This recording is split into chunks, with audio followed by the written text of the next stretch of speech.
Jake, bet sumingit, sa Kim Pao.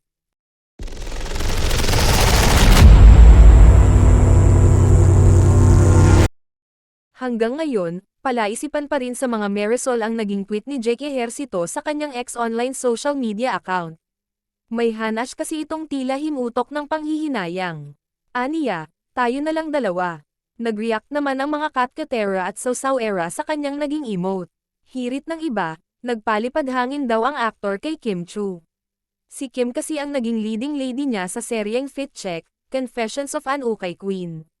Dahil sa pamatok naman ang tambalan nila sa nasabing series, nagkaroon sila ng following. May ka-funnian din na siniship sila sa isa't isa noon.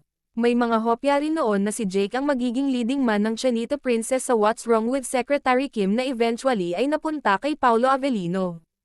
Ayon naman sa aktor, hindi niya dinamdam kung napunta man ang nasabing role kay Paolo sa isang panayam. Speaking of Jake, pumasok na ang kanyang karakter bilang Aldrich Ko sa Can't Buy Me Love na panggulo sa tambalang maton ni Maris Racal at Anthony Jennings.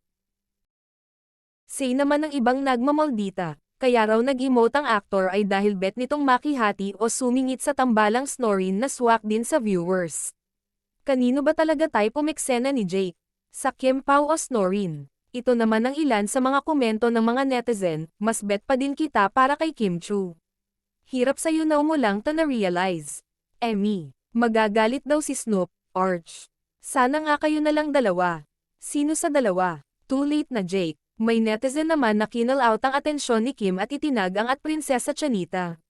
Sa ngayon ay masasabing eligible bachelor si Jake dahil after Andy Eigenman ay wala pang napabalitang na link siya sa sinumang babae.